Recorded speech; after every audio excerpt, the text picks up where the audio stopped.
Vasquez, Yes, Mayor. silipin mo yung sitwasyon sa labas. Opo, Mayor. Samahan ko na po siya. Garcia! No.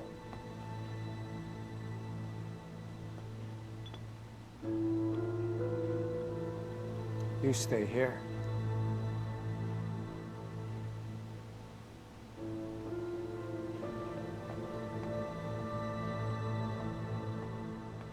I'm so stressed.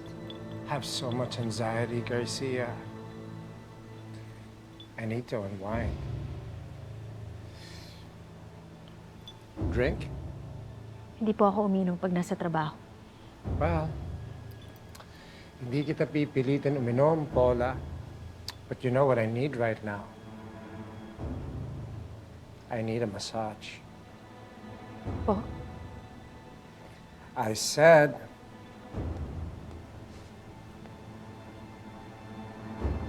I need a massage, Garcia. Hindi po parte ng trabaho kong pagmamasa... Parte ng trabaho mo, i-accommodate lahat ng kailangan ko, Garcia. I just said, I'm stressed, going through a lot of anxiety. What I need right now from you is a massage.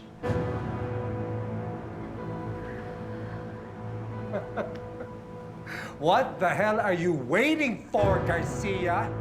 Now!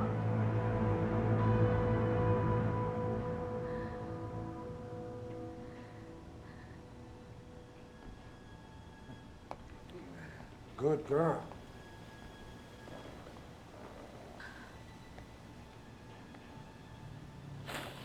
I'm waiting.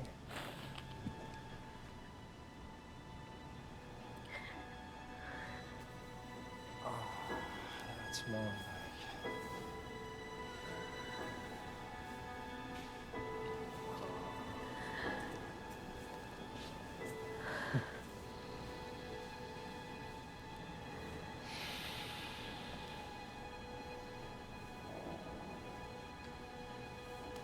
Sir, What the... tama na!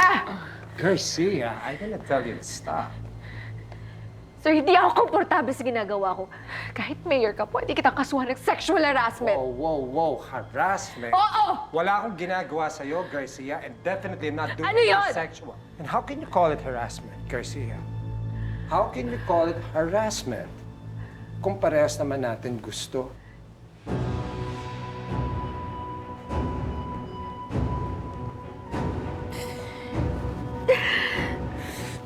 Ano man?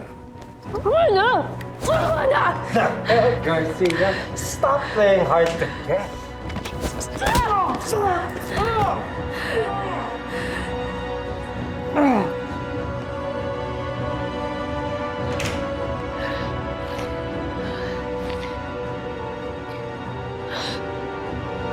Wala naman yung mga press doon eh, pati nga si Abe.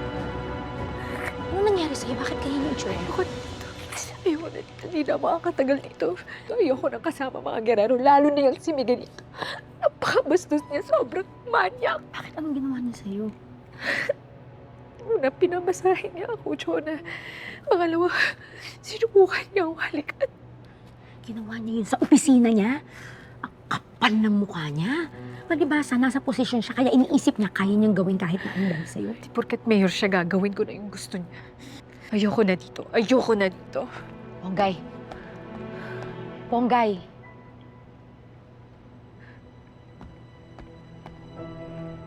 Matilde, Hindi pa rin nagbabago ang pamamalakad nila. Naaawa ako sa mga taga-Maynila. Mga walang hiya yung mga gerero na yan. Wala silang malasakit. tama na. Maayos din natin ang lahat. May lalabas natin ang buong katotohanan. Makakaupo din si Tanggol. Maayos ang lahat.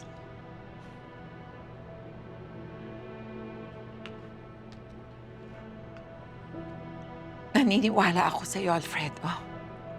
Sa huli, laging kabutihan ang nagwawagi.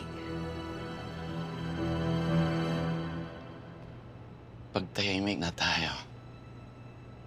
Hayaan mo.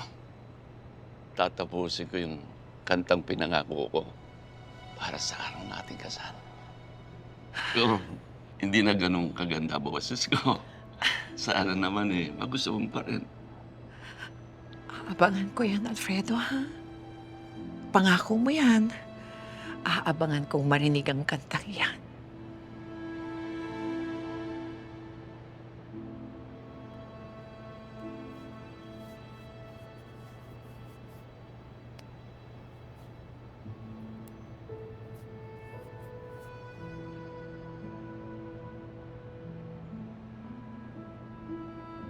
Mahal na mahal kita.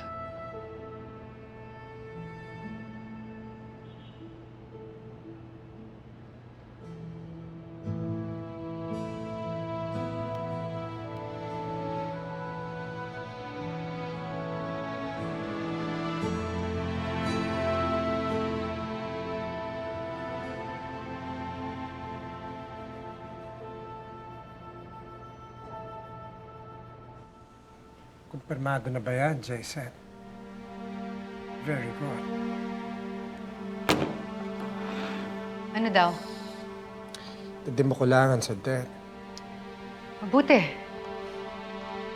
At least may magandang balita ngayong araw na to. Makakahinga tayo kahit papaano. Anong makakahinga?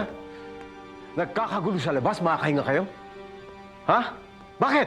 Hindi na natin puro problemahin ang mga di makulangan na ilalaglag pa nila tayo. Makulit sila eh. Oh, Binlockmail nila ako. Ipinaligpit ko. You're welcome. kumilos na naman kayo na hindi ka nagsasabi sa akin. Ha? Pwedeng bumalik sa ating lahat yan. Hindi ka nag-iisip, no? Jesus, galit sa kanila lahat ng tao, kuya. It could have been anyone. Hindi na babalik sa atin yan. Yung mga delata ngayon naman, ito ambulansya. Naku, Tindeng, may masama na namang balita. Ano yun? Yung mga ambulansyang pinamimigay ng mga gerero sa mga tao, nadidisgrasya, puro palyado at tako aksidente. May mga namatay ba sa aksidente? Marami hong nasaktan, pero kinukumpirma pa po namin kung may mga namatay. Salo talaga itong mga gigero na to. Dapat bilisan natin ang pagsisiwalat ng mga anomalya ng mga gerero. Kung hindi, marami pa silang mabibiktima. Mga wala silang konsensya. Maghiwa-hiwalay tayo. Sigurado akong may katiwalian na naman ng mga girero sa pagbili ng mga ambulansya. Maghanap tayo ng ebidensya. Kong, may kailangan kayo malaman. Ano na naman, Sandy? Vice, yung mga ambulansya pinamigay natin, may mga reports tayo na palyado. May mga hindi mapaandar, yung isa kulang ang equipment, yung isa nagliyab ang makina, and then just today may reports merong nawala ng preno, sumalpok sa poste. Ah! Sunod-sunod! O di tama ako. Wala talagang kwenta yan si Divina. Puro lang siya boka, puro lang siya bola, pero wala siyang kwenta. Hindi pa tapos yung problema natin sa food poisoning, dumagdag pa to. Can I remind everyone in this room, it's my name on the line, my reputation. Kasalanan mo to, Roberto. Ikaw ang nagpilit na makipagnegosyo dyan sa malanding Divina na yan. Sandali nga. Sino ba ang nakipagkontrata sa mga dimakulangan? Ha? Hindi ba kayong dalawa? Dahil gusto nyo mas malaking cut na makuha nyo sa kanila. Kung hindi nangyari yun, walang food poisoning at di ka kailangan ng ambulansya. Bakit? Wala namang masama sa pamimigay ng ambulansya. Nakakaganda nga ng image yun eh. Yang Divina mo, yung mga ambulansya niyang palyado, yon ang problema. Ang problema, yung pagkaganid nyong dalawa. Oh.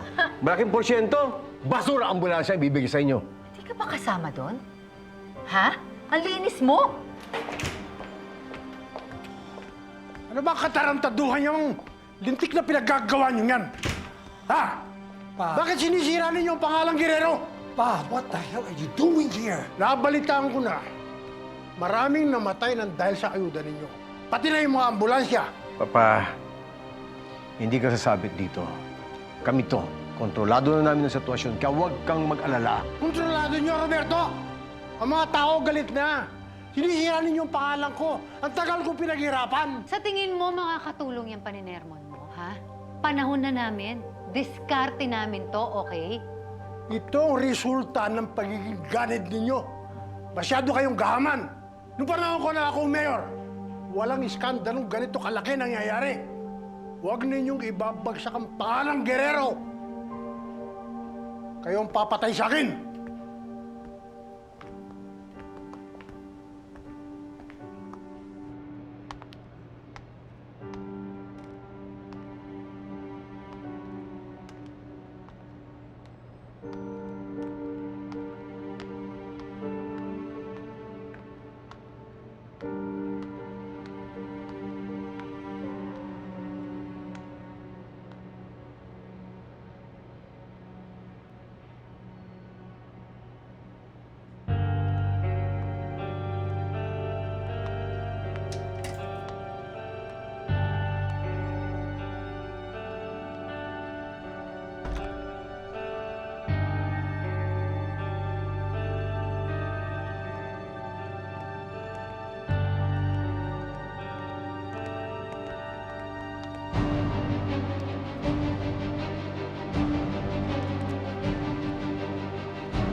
Hindi mo talaga kami titigilan, ma'am. Mas mabuti pang mamatay na kayong lahat para tumigil na yung sakit ng ulo ng pamilya ko! Pilito! Gumising ka na pa! Hinahanapan tayo ng butas niyan! Alam kong hindi dumaan sa tamang proseso ang pagbili ninyo sa mga ambulansya at isisiwalat namin ito! Anong pruweba mo? Wala! Ilabas niyo na yan! Tawad niyo ako! Gustavo! Gustavo, gawin mo ng paraan to!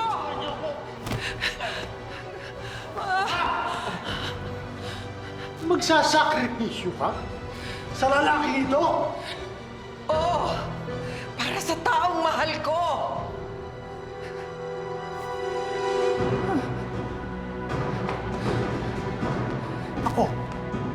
Ako hindi mo ako natutunan. Hindi! Mas gugustuhin ko pang mamatay ng paulit-ulit kaysa makapiling ka!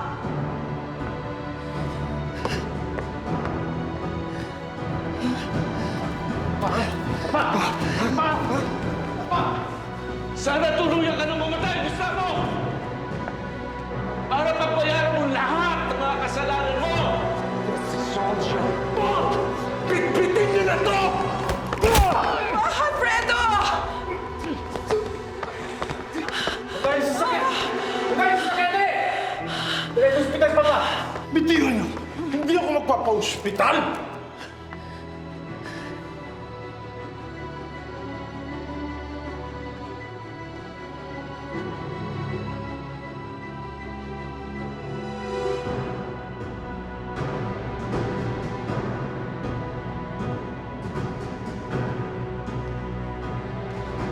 O ito, ikulong niyo yan.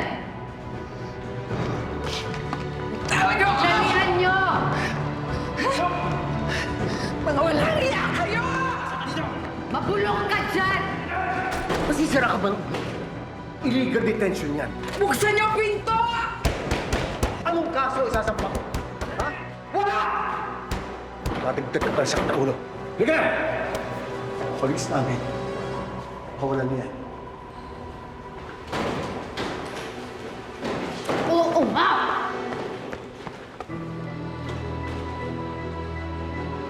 Buksan niyo to! Alfredo!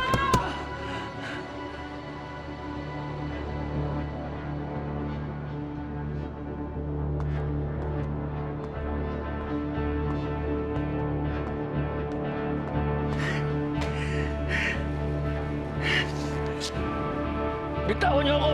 Mga hayop kayo! Bitawan niyo ako! Pigil ka! Mga hayop kayo!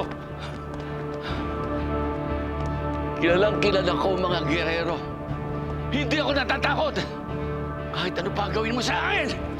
Baka nga kilala mo na kami, sir. Pero para lang alam mo, ang mga nakakita ng tunay na kulay ng Guerrero, nasa hukay na. Buumahin nila! Malalaman ang tunay mong kulay! Kahit ano pa gawin mo sa akin! Alam mo, ginagawa ko to para sa'yo, sir. Hindi ko to ginagawa para sa'yo. Ginagawa ko to para malumpo si Matilde.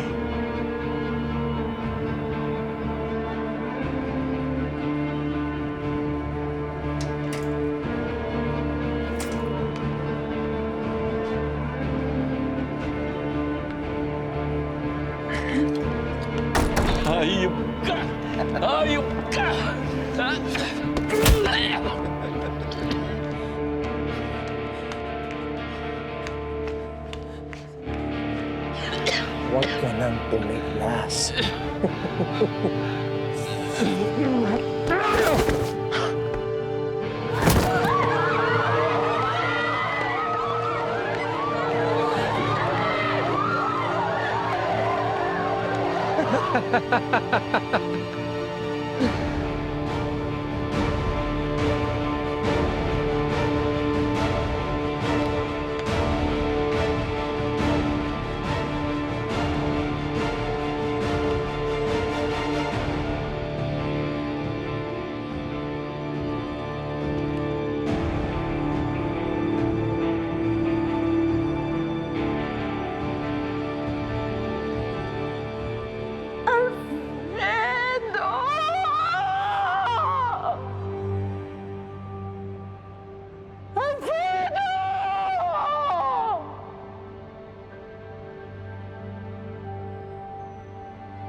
Magtingin na tayo. Ayan. Tatapusin ko yung kantang pinangako ko para sa ating kasal. Ikaw ang mahal sa bawat sandali. Ikaw ang dasal ng hanggan. Kitang mamahalin. Ikaw ang aking Mahal na mahal kita. Mahal kita, Alfredo! Mahal na mahal kita!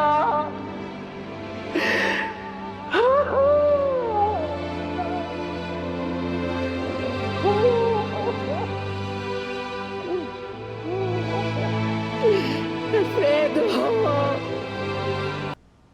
Ako na naman ang gagawa ng paraan para maayos tong problemang to.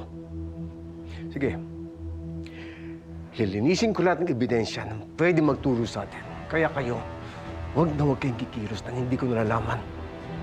Dahil pag kayo nasira na naman dito, iglalagalag ko kayong dalawa.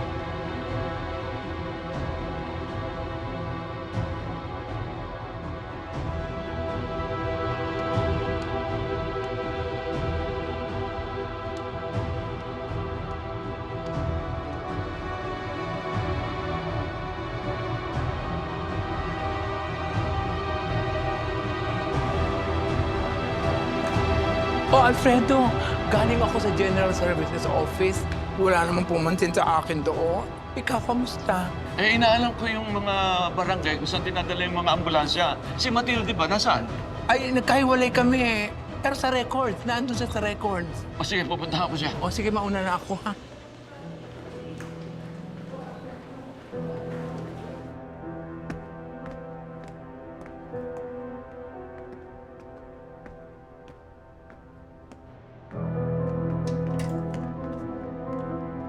Magandang araw po.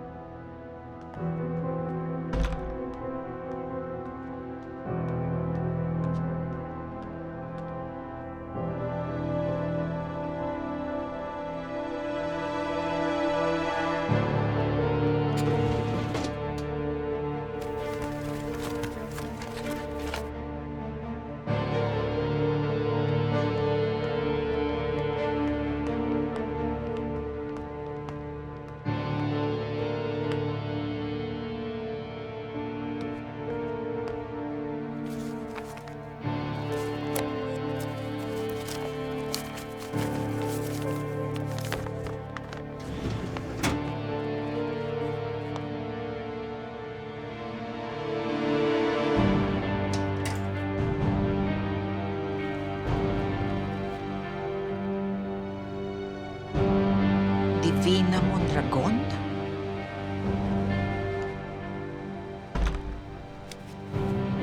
Mga bago naman ang ambulansya. Pero...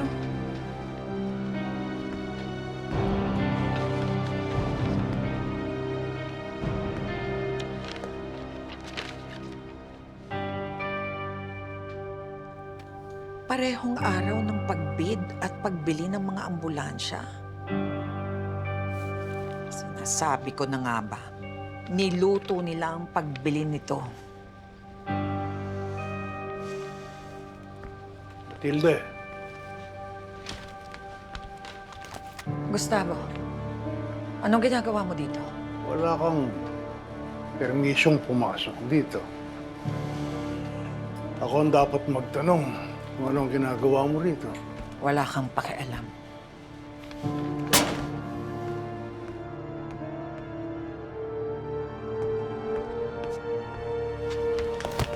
Matilde, mag-usap tayo. Bitawan mo ako! Matilde, mundo namin ang ginagalawan. Mas maganda sa'yo kung tanggapin mo na magsama tayo uli. Hindi! Huwag mong ipagpilitan ang sarili ko sa akin. Taon mo ako! Hindi mo na ako mahahawakan sa leeg! Hindi mo ako mapapasunod sa'yo! Matilde! Hayop ka talaga! Hayop ka! Hayop ka talaga! Bitawan mo siya! Bitawan mo siya!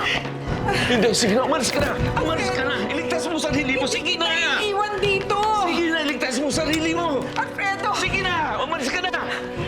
Alfredo!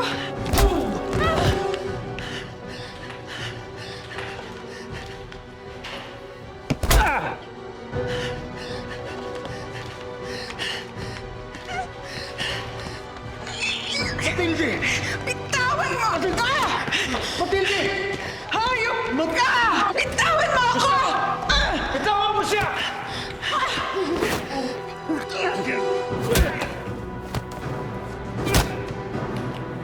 Papatayin kita! Hayop ka! Papatayin kita! Hayop ka! Hayop ka! Patayin kita! Huwag! Huwag niyo saktan si Alfredo! Kapal ng mukha mo! Sa City Hall talaga!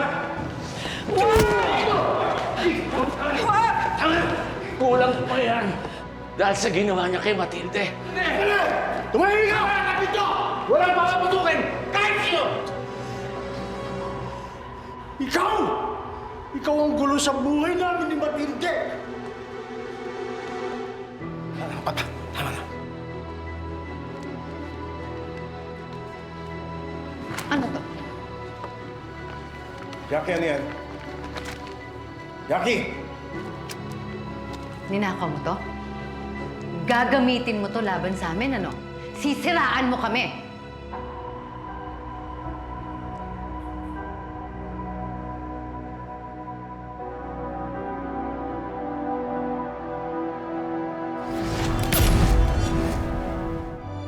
Tanggol, ba't kailangan pa kita si Bonggay? Anong kailangan mo sa kanya? Kailangan natin makausap si Bonggay. Hihingi tayo ng tulong sa kanya. Sasabihin natin kung ano yung impormasyon na nakuha natin kay Mang Marsing at kay Aling Mita. Tanggol, anong may tutulong sa atin yan? Baka mamaya, malaman pa rin Mang Rigor na sa atin ang galing yung impormasyon na yan. Yung pa ikapahamak natin. Wala talaga akong tiwala sa babaeng yun eh. Pulis yun eh. Tiwala kayo, alam mo, Tanggol ang ginagawa niya. Kapag nakakuha tayo ng maraming impormasyon laban sa mga girero, mapapatunayan natin ang kasamaan ni Miguelito at sa pamilya niya.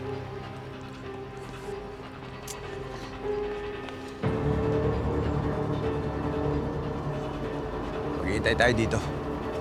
Maya-maya lang sigurado uwi na yun.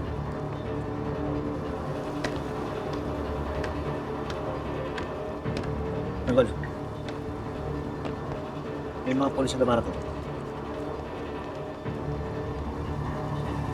Si Bonggay yan. Si Tanggol! Sino Tanggol? Bakit dalawa sila? Baka mamaya maraming polis na kasama yan. Huwag kayo mag-alala. Akong bahala. Bonggay! Walang kikilos sa masama! Itaas niyo yung mga kamay niyo! Mga pulis to! Jonay, baba mo yung baril mo. Si Tanggol yan! Ponggay, hindi ko ibababa yung baril ko. Dapat tinataas mo yung baril mo dahil hinuhuli tong mga to! Jonah, di ba napag-usapan na natin to? Hindi sila masasamang tao, mabubuti sila. Ngayon na napapatunayan natin na masasamang tao ang mga gerero. Sige na, Jonah. Jonah, baba mo yan. Sa bagay, makikita natin ang toong pagkatao ng mga gerero. Sige na, baba mo na, Jonah. Tutukan ko talaga yun. Mapapait sila. Jonah. Pasensya ka na. Pinunta ka namin dito sa lugar mo.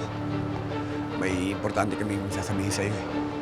Kung maaari sana, doon na lang sa bahay yung pag-usapan.